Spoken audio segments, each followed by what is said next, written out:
할렐루야. 오늘도 우리 하나님께서 각자마다 귀한 말씀 주시기를 주님의 이름으로 축원합니다. 오늘 말씀은 이제 복음의 말씀이 이방 땅에 전파되어질 뿐만 아니라 이방인에게도 전파되어지게 되는 그러한 그 메시지가 되겠습니다. 사도행전은 사도행전 1장 8절 말씀처럼 예루살렘과 온 유대와 사마리아 땅끝까지 이르러 내 증인이 되리라 라고 하는 이 예수님의 명령의 말씀, 이 명령의 말씀이 어떠한 형태를 통해서 전파되는지를 말씀해 주고 있는데요. 우리가 1장에서 2장에서 봤던 것처럼 예루살렘에 모였던 예수님의 제자들과 120명의 성도들에게 성령이 임하고 그 성령이 임했지만 그들이 그곳에서 더 이상 나가지 않고 예루살렘 안에만 머물러 있었습니다. 예루살렘 안에만 머물러 있었을 때 7장에서 큰 핍박이 일어나고 스데반 집사님이 순교를 당하고 그리고 더 이상 예루살렘에 있을 수 없을 정도의 큰 핍박으로 인해서 사람들이 흩어지게 되었죠. 그들이 이전에 가보지 못했던 땅, 그들이 한 번도 생각하지 않았던 그러한 이사를 하게 되어서 자기들이 살 수 없는 그러한 그 이방 땅까지 그들이 갈 수밖에 없는 그러한 처지에 놓였습니다. 이런 가운데서 사람들에게 복음이 전파되어지고 유대인들에게도 전파되어지고 또 심지어 오늘 본문에 보면은 헬라인에게까지 복음이 전파되어지게 되는 것입니다. 그런데 이 헬라인에게 전파되어진다는 것은 많은 사람들에게 엄청난 도전이 되는 것입니다. 왜 그러냐면은 바로 이 이방인들에게 복음을 전하기 위해서 이방인과 접촉하고 이방인과 식사하고 그들에게 말씀 전하는 것은 이 율법상으로 볼 때 그들에게는 금지되어 있는 그러한 그 규례이기 때문이죠. 이방인들의 부정한 음식을 같이 먹는 거 코셔가 아닌 이 돼지고기 먹고 이러는 것들이요 그들에게는 감히 상상할 수 없는 그러한 그 일입니다. 또 유대인이 이방인의 집에 들어가서 거기 앉아서 함께 있다라는 그 자체가 사람들에게 부정하게 보이고 그래서 갈라디아서에 보면은 그거에 대한 그 사건이 나오잖아요.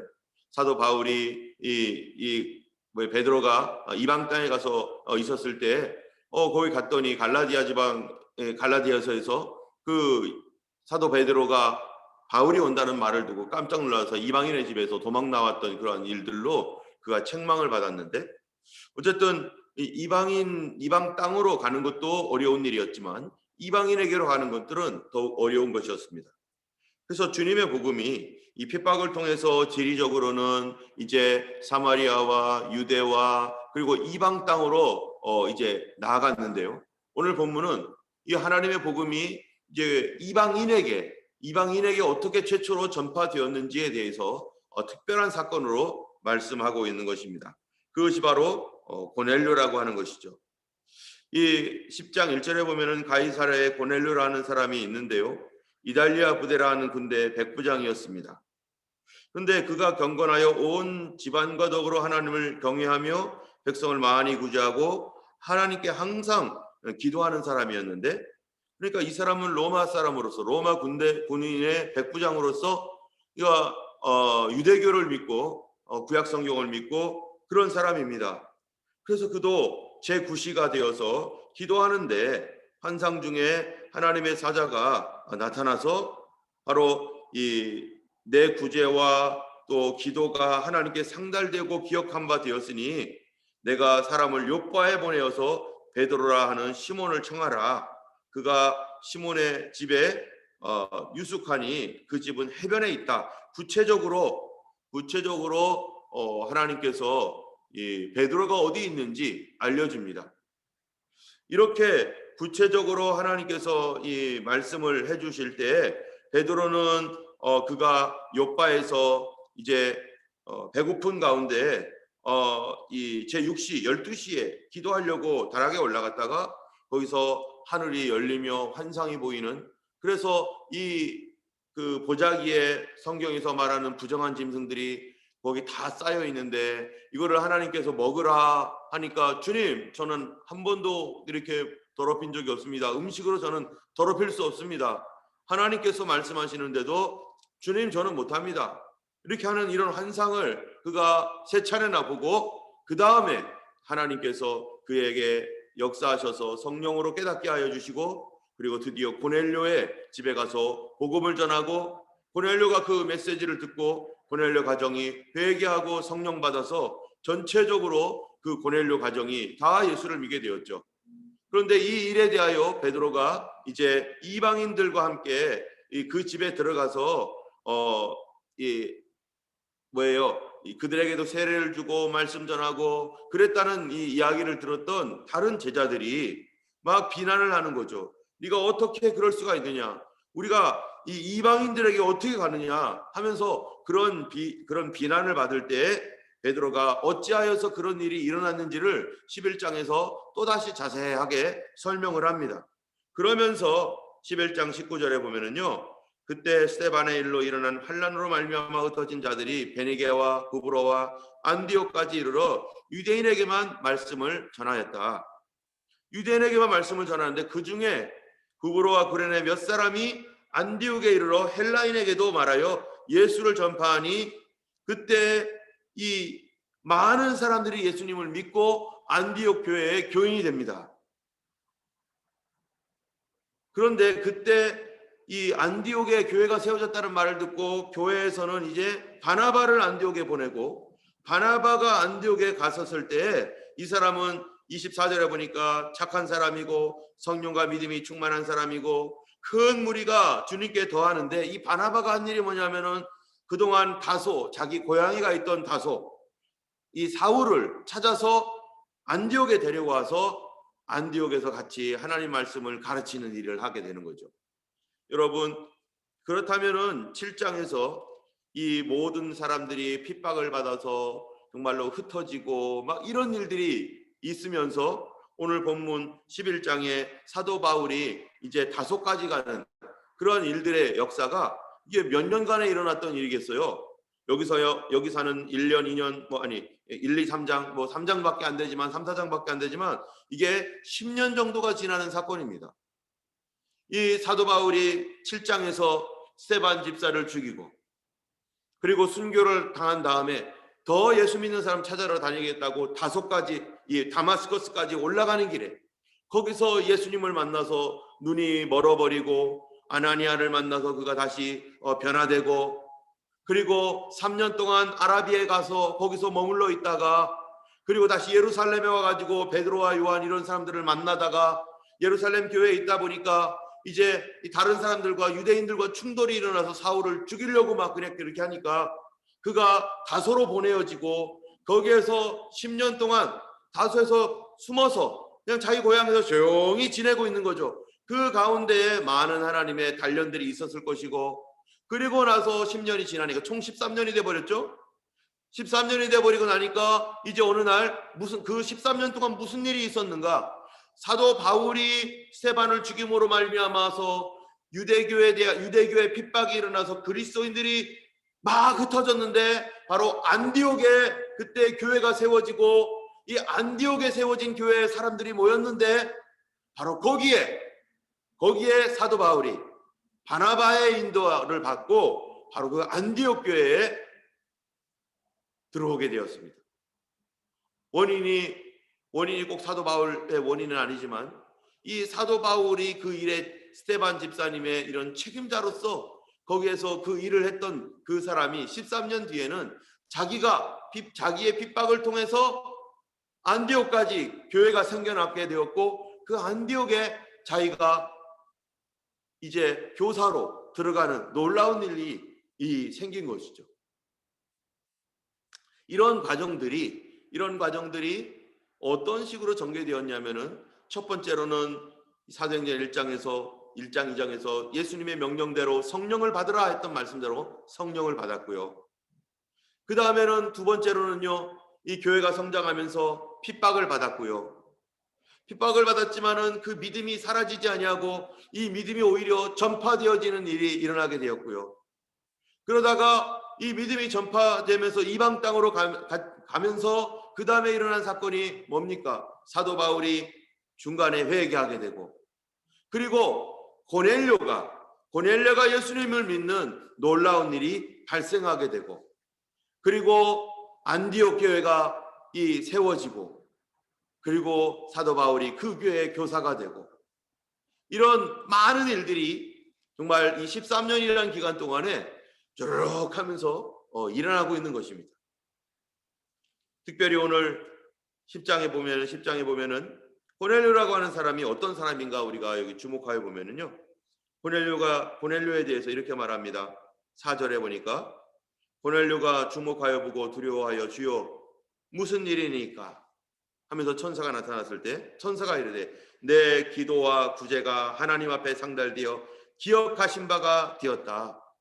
이 고넬료는요, 기도 많이 하는 사람, 구제 많이 하는 사람, 이 하나님 앞에 그 기도가 유대교인으로서 이게 상달되는 사람, 또 이 고넬료에 대한 소문이 어떤 소문이 있었냐면은, 이 사람은 이 11장 14절에 너 안에 온 집이 구원을 받을 말씀을 내게 이르리라 함을 보았거늘 하면서, 이 고넬료가 의인이라고, 이 하나님 앞에서 그가 그 의로운 삶을 살아가는 그러한 사람이라고 성경에서 계속 이 고넬료에 대해서 말하고 있습니다.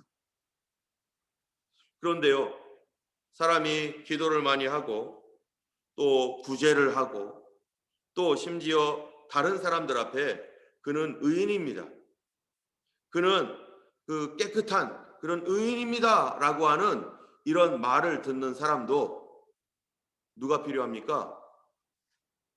그런 사람도 예수님이 필요합니다. 그것 가지고 안 된다는 거예요. 그 사람이 그렇게 개인적으로 기도도 하고 또 구제도 하지만 그것 가지고 되지 않고 누구나 예수님이 필요한 거죠. 여러분, 이 사람과 반대 사람이 있었어요. 반대적인 건 아니지만 이 사람과 좀 다른 사람이 다른 케이스가 있었는데, 그 사람 누구냐면 사울입니다. 사울은 예수 믿는 사람을 미워하고 핍박하고 죽이려고 들고 그런 사람들을 잡으려고 쫓아다녔던 사람입니다. 그렇게 유대교의 지나친 열심, 굉장한 열심을 갖고 있었습니다. 그런데 그러한 유대교의 그런 신앙 가지고 이제 안 되는 거예요. 구원받을 수 없어요. 뿐만 아니라 고넬료도 그런 의인이라고 사람들에게 칭찬받고 기도와 구제하는 착한 사람이라고 칭찬받지만, 그도 예수님 없으면 그것도 아무 소용 없습니다. 지금 유대인들이 예수님도 모르고 살고 있습니다. 그들이 많은 열심을 가지고 회당에서 자기 나름대로 예배를 드리고 그렇게 살지만요, 그것 갖고 안 됩니다. 그들이 구제도 하고 기도도 많이 하지만 그들은 이제 그거 가지고 안 됩니다. 왜냐하면요, 메시아가 오셨기 때문입니다. 그들의 구원자가 오셨기 때문입니다. 그 구원자가 오셔서 하신 일이 뭐냐? 모든 것을 뒤바꿔 놨어요. 계시가 바뀌어집니다. 그거는 뭐냐면요, 어느 날 이 베드로가 기도하고 있는 다락방에서 기도하고 있는데 하늘에서 보자기에 그런 이 성경에서 소위 말하는 부정한 짐승을 먹으라는 그런 하나님의 메시지가 들립니다. 베드로가 하나님이 말씀하셔도 주님 아닙니다, 저는 안 먹습니다 라고 할 정도로 그는 유대교에 젖어 있었고 유대교를 신봉하고 있었고 그것이 옳은 줄로 알고 있었던 사람이었어요. 그런데 하나님이 깨끗하게 하셨느니라, 그것을 내가 모두 먹어라 라고 하는 이 메시지를 들은 뒤에 그가 고민을 하고 있는 거예요. 아니, 분명히 성경에서는, 구약 성경에서는 그런 짐승들은 더럽고 우리가 먹으면 더러움을 당하고, 심지어 마카비서 같은 그런 외경서에서는요, 바로 시리아의 안티오코스 에피파네스나 이런 사람들이 이스라엘 사람들을 핍박할 때 그들을 어떻게 핍박했느냐? 돼지고기를 주어서 먹게 했어요. 돼지고기는 더러운 부정한 짐승이니까 이스라엘 사람들이 우리는 돼지고기 안 먹는다, 그것 때문에 순교하는 이야기가 나와요. 돼지고기 안 먹는 것 때문에, 그것 때문에 순교하는 이야기가 나오는데, 지금 이 유대인들에게 하나님이 이제 돼지고기 먹어라, 완전히 성경과 반대되는, 이게 어떻게 된 이러한 일입니까? 근데 하나님의 이 계시가 베드로에게 임했을 때 베드로는 그것 때문에 거절할 수밖에 없어요. 그런데 왜 하나님은 이렇게 말씀하십니까? 왜 구약에는 돼지고기 먹지 말라고 해놓고 왜 이제 와서 이 돼지고기 먹어도 된다고 하고 말과 여러 가지 그 부정한 짐승들 다 보여주면서 다 먹어라. 깨끗하다. 하나님이 깨끗하게 하셨다. 이것이 바로 복음입니다. 복음이 있기 전, 예수님이 오시기 전에 구약 성경은요 그림자예요. 이 히브리서 10장에 보면은요 율법은 장차 올 좋은 일의 그림자요 참 형상이 아니므로 해마다 늘 드리는 바 같은 제사로는 언제든지 나오는 자들을 깨끗게 할 수 없느니라. 예수님께서 십자가에 달려 죽으신 것이 사실은 무엇입니까? 구약시대의 제사, 그 제사가 예수님이 어떻게 죽을지를 알려주는 그림자였었어요.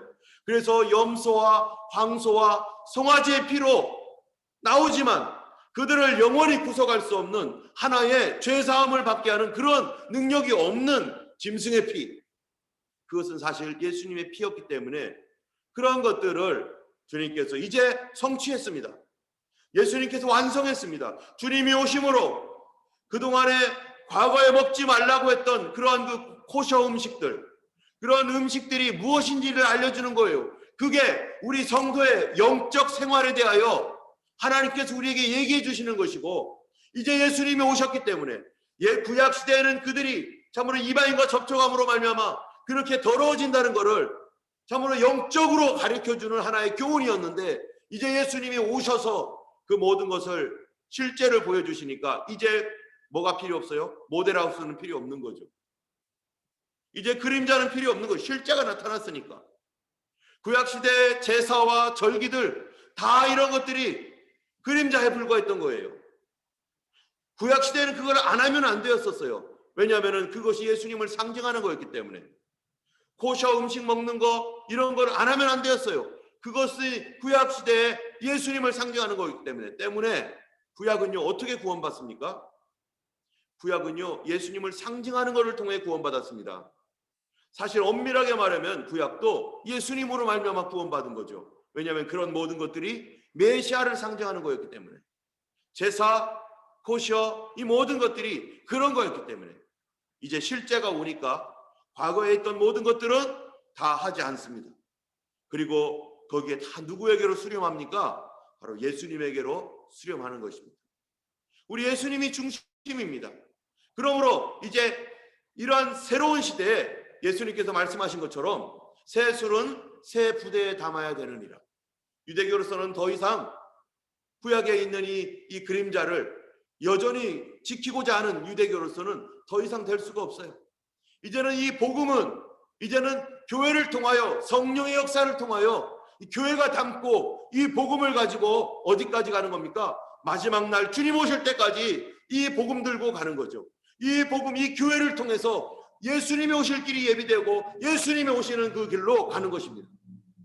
어쩌면은요 또 다른 역사가 이제 예수님의 재림과 함께 이 환난 시대에 예수님의 이 마지막 이 시대에 대한 이런 메시지가 우리에게 또 다른 계시를 우리 하나님께서 그동안 이 예수님이 오지 아니하심으로 재림하지 아니하심으로 말미암아 일어났던 이러한 어떠한 그 계시들이 또다시 어떤 것들이 풀어질지 모르죠.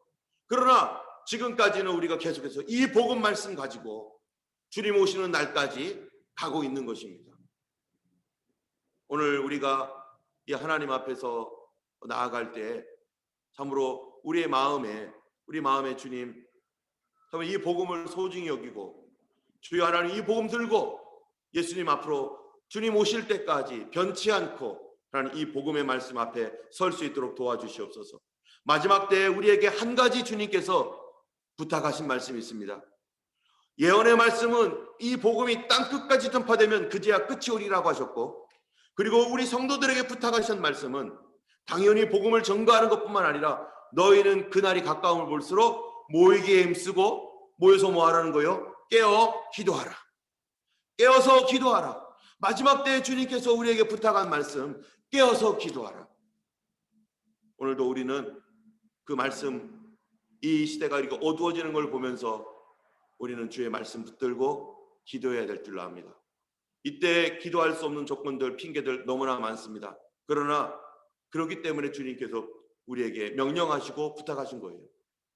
예수님께서 겟세마네 동산에 올라가실 때 이 백성들이요, 예수님의 제자들이 졸 수밖에 없는 핑곗거리가 너무나 많았어요. 그날 하루 종일 피곤했습니다. 밤이 너무 늦었습니다. 그래서 이 제자들은 졸 수밖에 없었어요. 그럼에도 불구하고 예수님이 뭐라고 했느냐면 시험에 들지 않도록 깨어 기도하라. 너희들이 기도하지 않으면 시험에 들어간다. 오늘날 똑같이 이 어두움으로 점점점 가고 있고 이 환난 시대로 점점점 가고 있는 이때 주님께서 우리 믿는 제자들에게, 교회들에게 똑같이 말씀하셨어요. 시험에 들지 않도록 깨어 기도하라고. 시험에 들지 않는 교회는 깨어 기도하는 교회, 시험에 들지 않고 이 시험에서 면하게 될 사람들은 기도하는 사람입니다. 그래서 빌라델비아 교회에게 너희가 인내의 말씀을 지켰은즉, 그 인내의 말씀은 뭐예요? 예수 믿는 믿음이고 주님께서 마지막 시대 우리에게 부탁했던 기도하라는 부탁이었고, 그 말씀을 지켰은즉 나도 너희를 어디에서 지켜요? 이 환난과 이 고난에서 지켜 이 시험의 때를 면하게 하겠다. 우리가 이때는 기도해야 될 때입니다. 주님 앞에 기도하기를 쉬지 아니하고 기도함으로 바로 예수의 이름으로 기적과 표적이 나타나고, 기도할 때 성령 충만받고, 기도할 때 예수님 오실 때 참으로 그 주님께서 정말 휴거의 놀라운 일들을 우리에게 보여주실 때 우리가 기쁨으로 예수님을 만나게 될 것입니다. 오늘도 기도하는 하루, 참으로 주님께서 우리에게 주신 이 복음의 말씀 가지고 오늘도 끝까지 달려가는 그런 능력을 부어주시도록, 주님을 경외하고 살아가는 능력을 부어주시도록 더 기도하시는 오늘날이 되기를 바라고, 유대인에서 이방인에게로 복음이 전파되었던 것처럼 이제 이방인에게서 복음이 유대인에게로 거꾸로 들어가도록 하셔서 참으로 이스라엘의 구원을 위해서도 여러분 기도해 주시기 바랍니다. 우리 함께 기도하겠습니다.